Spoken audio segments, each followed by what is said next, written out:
맞춰지게 되었습니다. 그 내용이 이제 19장 51절 말씀에 이렇게 나옵니다. 이에 땅 나누는 일을 마쳤더라. 땅 나누는 일이 맞춰지게 되었다. 그렇게 말씀을 했습니다. 그런데 사실은 이제 완전히 맞춰진 건 아니고요. 제사장들인 레위 지파에게 분배하는 일이 아직 남아 있습니다. 그런데 갑자기 여호수아 20장에서 도피성에 관한 말씀이 들어오는 겁니다. 저 같으면은 아예 땅을 이렇게 분배하는 일을 완전히 끝마치고 도피성에 관한 얘기를 할 것 같아요. 그런데 분배하는 일이 조금 남았는데 이제 제사장 지파를 남겨두고 그리고 도피성에 관한 말씀을 하는 겁니다. 그렇다고 한다면 오늘 본문에 우리가 봐야 될 이 도피성에 관한 부분이 너무나도 중요한 뭔가의 교훈을 담고 있지 않을까, 그렇게 이제 생각을 해보는 것입니다. 그러면서 오늘 본문 말씀을 통하여서 단지 고대 이스라엘 백성들에게만 중요한 말씀이 아니라 어쩌면 현재 구원받은 우리들에게 주시는 교훈이 있을 것이다 생각을 하는 것입니다. 그리고 오늘 본문 말씀을 통하여서 몇 가지 교훈을 얻고자 하는 겁니다. 첫 번째로는 우리 한번 같이 따라서 해보실까요? 죄 문제를 해결하는 길을 제시해 주신다. 그게 이제 오늘 도피성을 통하여 얻을 수 있는 첫 번째 교훈입니다. 죄 문제를 해결하는 길을 제시해 주시고자 하십니다. 자, 이스라엘 백성들이 가나안 땅에 들어가서 생활을 합니다. 그 땅은 축복의 땅이고 하나님의 약속의 땅입니다. 그 땅을 얻는 데까지는 좋았는데 인간이 땅을 밟고 생활해 나가면서 필연적으로 직면하게 되는 문제가 죄에 관한 문제입니다. 성도들 상호 간의 죄에 관한 문제를 경험하게 되고 또 그 땅에 아직 쫓아내지 아니한 이방 사람들이 있습니다. 그 사람들과 함께 생활해 나가면서 그들과 함께 겪는 죄 문제가 대두되게 될 겁니다. 우리도 세상 속에 살면서 한 주간 동안 얼마나 어떤 죄악의 문제를 가지고 고민하며 살았는지 모릅니다. 자, 이스라엘 백성들이 가나안 땅에 들어가기까지 정말 하나님께서 그들에게 놀라운 축복을 주셨습니다. 그들이 전쟁의 무기가 뛰어나서도 아니었어요. 그들의 전략이 뛰어나셔도 아니었습니다. 오직 하나님의 주권적인 은혜와 축복으로 가나안 땅을 차지할 수가 있었습니다. 모든 전쟁에서 31전 31승을 거둘 수가 있었습니다. 그런데 문제는 앞으로 가나안 땅에서 생활해 나가는 데 있어서 필연적으로 대두하게 되는 죄에 관한 문제가 있는 것입니다. 우리도 마찬가지죠. 우리도 이 땅을 생활해 나가면서 남들이 알지 못하는 영적 전투를 다 하면서 살고 있습니다.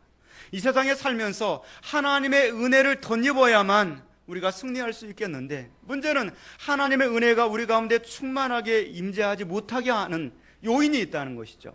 그 요인이 뭐냐? 그것은 바로 죄의 문제가 되는 것입니다.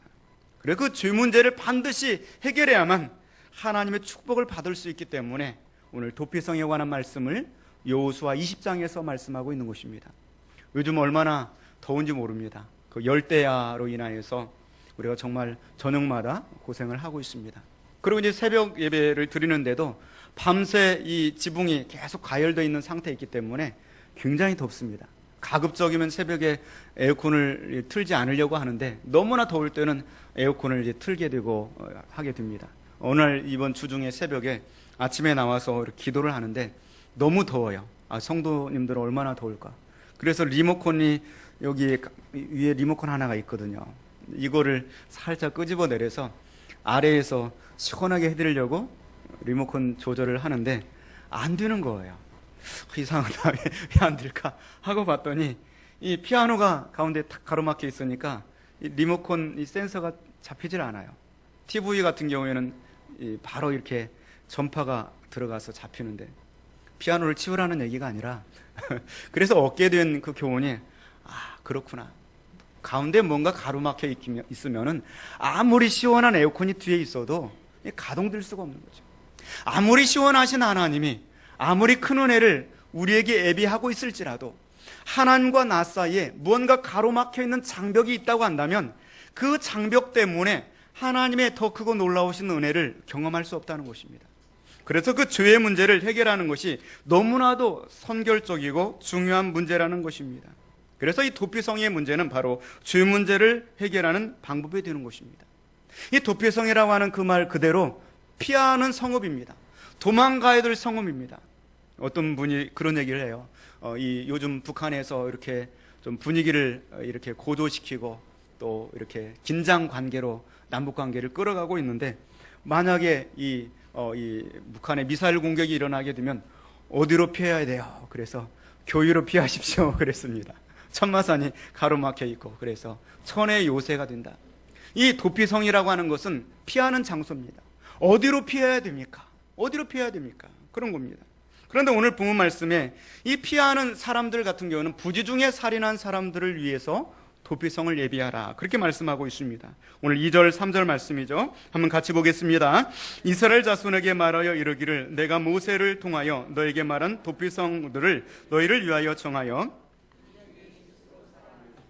그리로 도망하게 하라. 이는 너희를 위해 피해 보복할 자를 피할 곳이니라. 아멘. 이 도피성은 오늘 본 말씀처럼 모세를 통하여서 이미 주신 말씀이 되겠습니다. 민수기 35장에 보면 그런 내용들이 나옵니다. 내가 악의 없이 그냥 밀쳤는데 그 상대방이 그냥 뭔가에 부딪혀서 그만 죽게 되었습니다. 또한 내가 돌을 그냥 던졌는데 어떻게 그 돌이 그만 어떤 아이한테 머리에 맞아서 죽게 되었습니다. 내가 정말 친한 친구와 함께 산에 나무를 하러 갔는데 그 친구와 함께 나무를 하다가 도끼로 나무를 찍는데 그 도끼날이 빠져나가지고 그만 이 친구에게 이렇게 가서 친구가 죽게 되었습니다. 내가 전혀 죽이려고 하는 의도가 없었습니다. 그런데 그만 내가 살인자가 된 것입니다. 자, 이럴 경우에 어떻게 해야 되느냐 하는 것입니다. 이때 당시에 눈에는 눈으로 이에는 이로 율법이 그러했어요. 예를 들어서 우리 친족 중에 누군가에 의해서 살해를 당했다고 한다면 그 친척들이나 형제들이 피해 보복을 하는 겁니다. 그런데 옆에서 피해 보복을 하는 것을 바라보면서도 놔두는 거예요. 이게 사회적 통념이었습니다. 그러니까 이 사람은 부지 중에 자기가 고의로 살인을 저지르지 않았는데도 불구하고 피해 보복자들에 의해서 보복을 당할지라도 그것이 사회적으로 용납될 수밖에 없는 시대에 살고 있는 것입니다. 이러한 사람들을 위해서 억울한 자들이 피해 보복자를 도망쳐서 살 수 있고 또 목숨을 부지할 수 있도록 만든 제도가 바로 도피성 제도가 되는 것입니다. 그 도피성 이 제도를 통하여서 어떻게 보면 죄를 지은 자로 보이는데 그 대가를 치르지 않고 그 생명을 보존할 수 있는 길을 열어주시는 것입니다. 어쩌면 이 본문에 나오는 이 도피성은 살인자들을 위한 그러한 성읍입니다. 그러나 하나님께서 바라보셨을 때 단지 살인죄만 크고 그 다른 어떤 죄들은 작으냐? 그렇지 않다는 것입니다. 하나님 앞에서는 모든 죄가 다 동일하게 하나님의 심판을 받아서 멸망받을 수밖에 없는 그러한 죄라는 것입니다. 어쩌면 저와 여러분도 또 동일한 다 죄인들이라는 것입니다. 이러한 죄인들이 이 죄값을 치르지 않고 구원받을 수 있는 유일한 이 성경에 나온 길이 제사자도 위에 오늘 본문에 나오는 도피성의 제도가 되는 것입니다. 왜냐면 제가 이제 매 주마다 플러스원 요양원에서 예배를 인도하고 오는데요.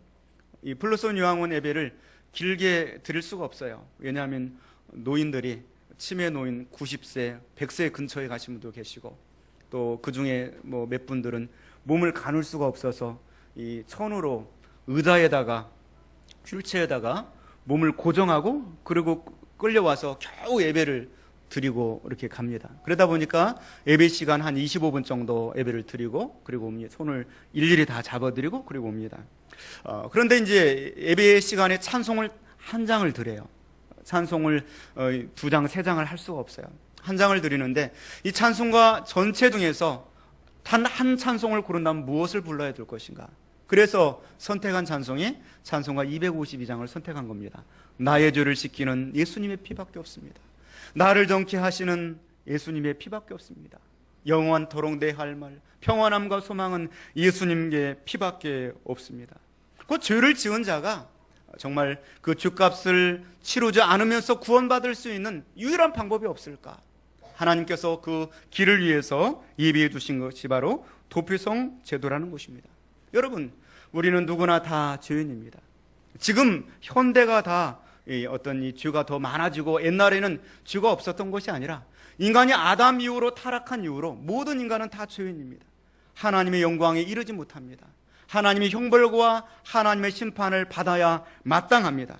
그런데 불구하고 이 죄인들이 구원받을 수 있는 길을 열어주시는 것입니다. 그것이 바로 도피성 제도가 되는 것입니다.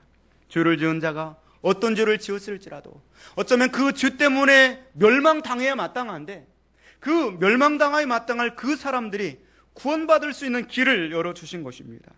소돔 고모라가 멸망당했습니다. 왜 멸망당했습니까? 의인 한 사람이, 의인 10사람이 없어서 멸망당하게 되었습니다. 어쩌면 이 세상 속에서도 의인은 없나니 하나도 없다고 그랬습니다. 그런데 하나님께서 구원의 길을 열어주신 것입니다. 그 구원의 길이 뭐냐? 그것은 바로 자기의 죄를 회개하는 것입니다. 자기의 죄를 자복하는 것입니다. 그래서 우리 죄를 지은 자가 어쩌면 죄 때문에 멸망당하는 것이 아니라 그 죄를 회개하지 않기 때문에 멸망당하는 것입니다. 어쩌면 이 자리에 앉아있는 우리뿐만 아니라 세상에 있는 모든 사람들도 다 죄인들입니다. 그러나 우리가 이 자리에서 우리가 구원받을 수 있었던 유일한 근거는 바로 예수 그리스도 앞에 나와서 우리가 죄를 회개하고 자복하는 것밖에 없는 것입니다. 오늘 본문의 말씀 보니까 하나님께서는 도피성을 6곳을 허락하여 주셨습니다. 우리 7절 8절 말씀 한번 같이 보겠습니다. 이에 그들이 납달리의 산지 갈릴리 게데스와 에브라임 산지의 세겜과 유다 산지의 기랏 아르바 곧 헤브론과 여리고 동쪽 요단 저쪽 루벤 지파 중에서 평지 광야의 베셀과 갓 지파 중에서 길랄 라뭇과 므나사 지파 중에서 총 6곳입니다. 총 6곳을 구분했습니다. 근데 이 6곳을 이렇게 보면은 이스라엘 중앙을 가로지르고 나오는 요단강을 중심해서 동쪽에 3개, 남쪽에 서쪽에 3개를 이렇게 지정을 해 주셨습니다. 그런데 이 동쪽의 3곳이 북쪽에 하나, 중부에 하나, 남부에 하나, 또 이 서쪽의 이 3곳도 북부에 하나, 중부에 하나, 남부에 하나. 그래서 어느 곳에 서든지 쉽게 달려갈 수 있도록, 혹시라도 부지중에 살인한 자가 그 피해 보복자의 손길이 미치지 못하도록 주위 단거리로 자기에서 가장 가까운 곳으로 달려갈 수 있도록 그렇게 도피성을 정하였습니다. 9절 말씀 보시면 누구든지 부지중에 살인한 자가 그리로 도망하여 그가 휴중 앞에 설 때까지 피해 보복자의 손에 죽지 아니하게 하려 함이라, 이렇게 말씀하고 있습니다. 사랑하는 성도 여러분, 우리는 특별히 우리가 죄인이기 때문에 멸망당하는 것이 아니라 그 죄의 문제를 해결하지 못하기 때문에 멸망당합니다. 그 죄의 문제를 해결하기 위해서 하나님께서는 도피성 제도를 허락하여 주셨고, 그 죄의 문제를 해결하기 위해서 하나님께서는 예수 그리스도를 우리에게 보내어 주신 줄로 믿습니다.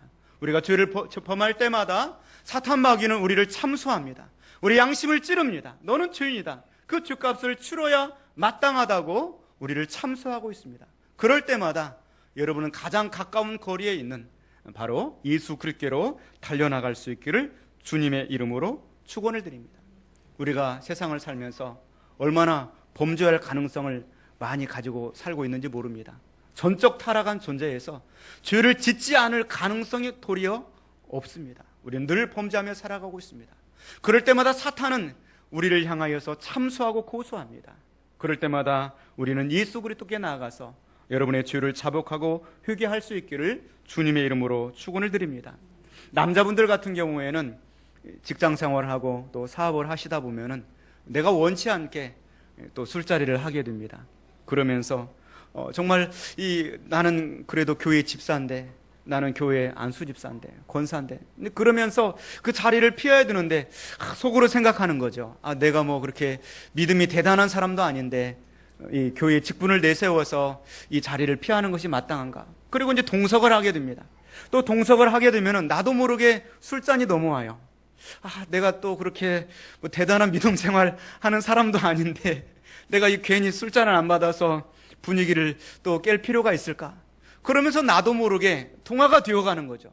한 잔, 두 잔을 먹다 보면은 나도 모르게 술 취하게 되고 또 방탕하게 되고, 그러면서 마음에 또 찔림이 임하고, 그런 우리의 삶을 경험하는 분들이 많습니다.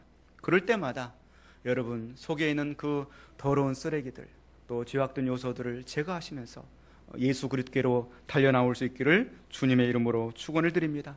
정규 예배 시간을 기다릴 필요 없어요. 그 자리에서 언제든지 부르면 주님이 달려오십니다.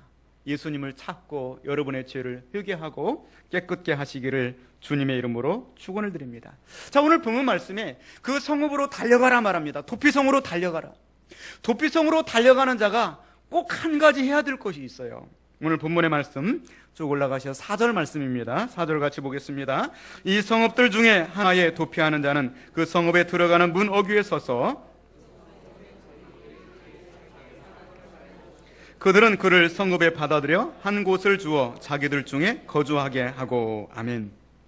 반드시 한 가지를 해야 돼요. 그 뭐냐면 이 도피 성읍마다 다 그 도피 성읍의 지도자들이 있습니다. 대제사장이 있고 성읍의 장로들이 있습니다. 그 성문 앞에서 당신은 어떻게 왔어? 그러면 반드시 오늘 부문 말씀에 보면은 성읍에 들어가는 문 어귀에 서서 그 성읍의 장로들의 귀에 자기의 사건을 말할 것이요. NIV 영어 성경에 보니까 State his case before the elders of that city. 그래서 그 성읍의 장로들에게 자기의 일들을 진술하라. 어떻게? 아주 솔직하게, 진실하게 진술하라. 이렇게 말하고 있는 것입니다.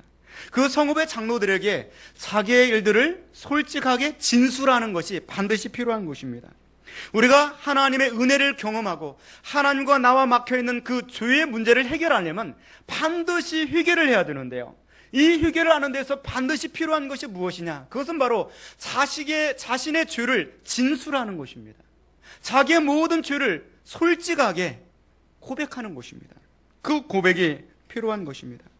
그 고백을 할 때 하나님께서는 그 고백을 받으시고 그 죄를 도말하여 주시고 기억조차 아니하신다고 말씀하고 있는 것입니다. 그런데 우리가 우리의 잘못을 인정하는 것이 때로 쉽지가 않습니다. 분명히 내 잘못을 아는데 그것을 지적해 줄 때 내가 그 잘못을 인정하면 되겠는데 인정하지 못하는 것이 많습니다. 왜냐하면 속으로 생각할 때 그래도 나에게 뭔가 다른 의가 있는데, 이 정도면 그래도 나는 괜찮은 사람인데, 어떤 그런 생각들을 하는 것입니다. 그러면서 자기 잘못을 자꾸 숨기려고 드는 것입니다. 자기 잘못을 자꾸 인정하지 않으려고 하는 것입니다. 돈이 많은 사람은 돈 뒤에 숨어요. 그래서 어떤 자기의 그 초라하고 자기의 그 잘못된 그 부패한 모습들을 돈 뒤에 감추고서 자꾸 자기 자신들을 돈을 가지고서 커버를 하려고 합니다. 권력이 있는 사람은 권력 뒤에 숨습니다. 자기 잘못의 그 추악한 모습들을 권력을 가지고 커버하려고 합니다. 모든 인간들은 이런 본성이 있습니다. 아담이 나무 뒤에 숨었던 것처럼 어쩌면 우리에게도 이러한 일면들이 있는 것이죠. 아담의 피가 내 안에 흐르고 있는 한 땅을 밟고 살아가면서 틀림없이 우리는 죄를 범하고 살아가고 있는데, 그 하나님의 은혜를 가로막는 죄가 여전히 내 안에 있는데도 불구하고 하나님 앞에 나와서 내 의를 붙들려고 합니다. 그 의는 지푸라기 같은 것인데요, 그걸 붙들려고 하는 것입니다. 사랑하는 성도 여러분, 진실하게 하나님 앞에 매 예배 시간에 나올 때마다 우리들 속에 있는 그 모든 죄들을 고백하시기를 바랍니다. 그럴 때 하나님께서는 그 죄의 문제를 해결해 주시고, 그 죄만 하나님과 나 사이에 해결되면은 시원한 에어컨이 우리를 시원하게 해주는 것처럼 하나님의 그 놀라우신 은혜와 은총이 우리의 내면을 시원하게 정결하게 해주게 될 줄로 믿습니다. 성경에 나오는 하나님의 마음에 합한 사람이라 나의 뜻을 그를 통하여 다 이루게 하리라고 했던 사람이 있습니다. 누굽니까? 다윗이죠. 이 다윗의 위대한 점이 그것입니다. 그는 얼마나 커다란 죄인인지 모릅니다. 수많은 사람들을 죽였습니다. 자기의 충성스러운 부하의 아내를 빼앗았습니다. 그리고 그 죄를 은폐하기 위해서 최전방에서 싸우고 있는 그 부하에게 술을 먹여서 이 부인에게 돌아가라고 말합니다. 그런데 그 우리아는 그렇게 하지 않습니다. 내 전우들이 지금 전쟁터에 싸우고 있는데 내가 어떻게 평안하게 집에 돌아가서 내 부인과 함께 일락을 치를 수가 있겠습니까? 그리고 거부하는 것입니다. 결국에는 자기의 죄를 은폐하기 위해서 그 충성스러운 부하인 우리아를 최전방에 보내서 죽게까지 했던 살인죄를 범했던 다윗입니다. 그런데도 불구하고 이 다윗이 하나님 마음에 합하고요, 하나님의 놀라운 축복을 받을 수 있었던 이유가 무엇입니까? 그가 죄가 없어서가 아닙니다. 그의 죄를 고백하고 진술하고 회개했기 때문입니다. 곧 우리가 죄를 안 짓는 자가 훌륭한 믿음의 사람이 아니라 그 죄를 범할 때마다 회개하는 사람이 하나님의 축복의 주인공이 된다고 말씀하고 있는 것입니다. 시편 51편 1절 말씀 보면은 그는 얼마나 철저하게 자기 죄를 고백하고 있는지 모릅니다. 하나님이여 주의 인자를 따라 내게 은혜를 베푸시며 주의 많은 긍휼을 따라 내 죄악을 지워주소서. 나의 죄악을 맑게 있었으며 나의 죄를 깨끗이 지하소서. 우슬초로 나를 정결하게 하소서. 내가 정하리이다. 나의 죄를 깨끗이 씻어주소서. 내가 눈보다 희리이다. 그는 어느 누구보다도 왕이지만은 그 왕의 권력도에 숨지 않았습니다. 자기 죄를 철저하게 솔직하게 내놓고 하나님 앞에 고백하였습니다. 어떠한 변명도 하지 않았습니다. 자기를 유혹했던 그 밧세바를 탓하지도 않았습니다. 완전히 하나님 앞에서 철저하게 자기 죄를 고백하였습니다. 그럴 때 하나님께서 그를 맞아주시고 그의 놀라운 은혜를 베풀어 주신 줄로 믿습니다. 지난 주간에 우리 유초등부 성경학교와 또 중고등부 수련회가 은혜 가운데 마쳤습니다. 이 중고등부 수련회 양평의 정베리 산골짜기에 있는 십자수 기도원에 있었습니다. 그곳을 갔다 오면서 많은 것들을 느꼈습니다. 그 산자락 아래 약 400여 명의 어린 학생들이 들어가서 은혜 받는 모습을 보았습니다. 밥 한 끼를 먹기 위해서 성령 구조를 이루고, 그러면서 이 부모의 품에 또 선생님들의 품에 안겨와가지고 그 귀한 시간을 그곳에서 훈련받고 있는 모습을 바라보면서 그래도 대한민국은 아직 소망이 있구나, 또 이곳에 와서 우리 어린아이들이 훈련받고 밤 늦게까지 고사리 같은 손을 모으고 무릎 꿇고 기도하는 모습을 보면서 아직도 대한민국은 소망이 있구나 깨달았습니다. 제가 우리 중고등부 그 순서 중에서 한 코너를 맡았는데 백문백답이라고 하는 코너를 이렇게 맡아서 1시간만 동안 이렇게 답변을 하고 왔습니다. 제가 그 시간을 통하여서 우리 학생들에게 일일이 개인적으로 질문을 했습니다. 어떤 질문을 했냐면, 하나님이 살아계신 것을 믿습니까? 인정합니까? 한 사람 한 사람 다 질문을 했어요. 제가 속으로 생각하기로는 한 2명 정도만 그 하나님의 존재를 인정하고 나머지는 인정하지 않을 줄로 알았어요. 보통 요즘 학생들이 다 그렇거든요. 그런데 100% 하나님의 존재를 인정하는 거였어요. 제가 굉장히 놀랐습니다. 정말로 놀랐습니다. 기대하지 않았어요. 한 절반 정도만 하나님을 인정할 줄 알았는데 100% 다 하나님을 인정하는 겁니다. 두 번째 물어봤어요. 지금 너는 죽어도 천국에 갈 수 있겠느냐? 근데 거기에는 아직은 좀 준비가 아직은 좀 안 됐습니다. 그랬어요. 그래서 천국에 가는 것은 나의 행위로 가는 것이 아니라 하나님의 은혜로 가는 것이다. 예수 그리스도의 십자가의 보혈로 가는 것이다. 할렐루야. 그 믿음으로 가는 것이다. 그렇게 이렇게 가르쳐 준 적이 있습니다. 그러면서 학생들의 여러 가지 질문을 받으면서 고민하는 내용들이 많았어요. 그 가운데 한 가지가 교회 생활을 하면서 방언 때문에 고민을 하더라고요. 그래서 어떤 친구는 방언을 받았다고 하는데 어떻게 하면 방언을 받을 수 있나요? 그렇게 질문한 친구가 있었어요. 정말 좋은 질문이었죠. 그 질문에 관해서 제 개인의 경험을 비추어서 대답을 해줬는데 그 포인트는 뭐냐면 철저한 회개에 있다고 그랬습니다. 그래서 하나님의 그 성령의 은혜를 받으려면 철저하게 회개해야 된다. 철저히 회개하고 나면 하나님의 은사를 주신다. 은혜를 주신다. 그 중에 하나가 방언이다. 할렐루야. 사랑하는 성도 여러분, 이 뜨거운 여름날 우리가 신앙생활을 해나가면서 다시 잃어버렸던 하나님과 나의 관계를 좀 바라보시기를 바랍니다. 하나님께서 정말로 중요해서 이 도피성 제도를 말씀해 주셨습니다. 이 도피성 제도를 통하여서 죄를 안 범하면 좋겠지만 죄를 안 범하고 살 수는 없는데 문제는 그 죄를 해결하는 방법을 찾아야 된다는 거죠. 도피성으로 달려가서 제사장에게 그 죄를 솔직하게 고백을 하라는 것입니다.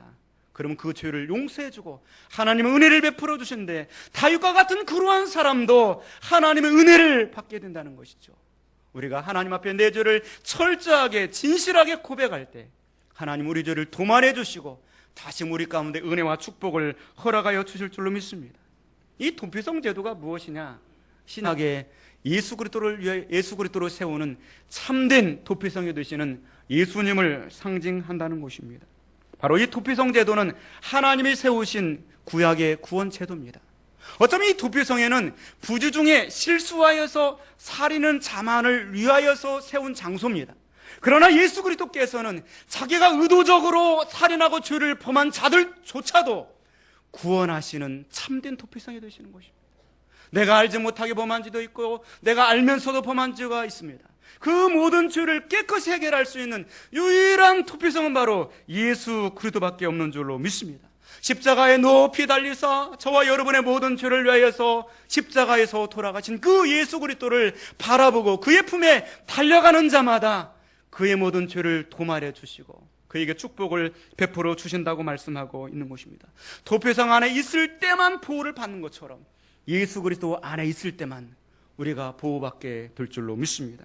오늘 이 도피성 제도를 말씀하시면서 그곳에 숨어서 들어간 그 죄인이 유일하게 도피성에서 빠져나올 수 있는 방법이 한 가지가 있어요. 그것이 뭡니까? 그 성읍의 대제사장이 죽었을 때예요. 죽었을 때. 그 성읍의 대제사장의 죽음은 슬픈 소식입니다. 그러나 그 슬픈 소식만이 자기가 자유의 몸을 얻을 수 있는 길인 것입니다. 예수 그리스도께서 날 위해서 하나님 아들 되신 죄 없으신 예수님이 날 위해 십자가에 달려 돌아가신 그 슬픈 소식만이 저와 여러분이 구원받을 수 있는, 우리의 죄 문제를 해결할 수 있는 유일한 길이 되는 줄로 믿습니다. 사랑하는 성도 여러분, 그래서 다윗은 그렇게 고백을 했습니다. 여호와는 나의 반석이시오 나의 요새시오 나를 건지시는 자시오 나의 하나님이시오 나의 피할 바이시오 나의 방패시오 나의 구원의 뿌리시오 나의 높은 망대시오 나의 피난처시오 나의 구원자시라. 할렐루야. 오직 하나님을 여러분의 삶의 피난처로 구원자로 삼으시기를 바랍니다. 사망의 물결이 우리를 애우고 불의 창수가 넘칠 때마다 우리는 도피성 되시는 예수 그리스도를 기억해야 되는 것입니다. 음부의 줄이 우리를 두르고 사망의 울무가 우리에게 임할 때 그 순간에 나는 예수 그리스도를 생각하면서 그 예수 그리스도의 품으로 달려갈 수 있기를 바라는 것입니다. 하나님께서는 오늘 구약의 여호수아를 통하여서 모세에게 세운 제도인 도피성을 만들어라 이렇게 말씀했습니다. 오늘 우리는 도피성을 만들 필요가 없습니다. 왜냐하면 예수 그리스도께서 우리에게 영원한 도피성이 되시기 때문입니다. 이제 우리는 이 영원한 도피성을 하나님께서 세워주셨는데도 불구하고 피해의 보복자로 말미암아서 부지중에 그 알지 못했기 때문에 사망을 당하고 죽음을 당할 수밖에 없는, 주님을 알지 못하는 그 도피성을 알지 못하는 수많은 사람들에게 내가 그 도피성을 경험하고 그 도피성을 전하는 그러한 복음의 증거자들이 되어야 될 줄로 믿습니다. 한 주간 동안에도 우리 영원한 도피성이 되신 예수 그리스도께로 피하고 달려가는 저 여러분이 되실 수 있기를 바랍니다. 그리고 그 도피성을 알지 못하는 사람들에게 그 도피성에 관해서 전해줄 수 있는 우리들이 될 수 있기를 주님의 이름으로 축원을 드립니다. 기도하겠습니다.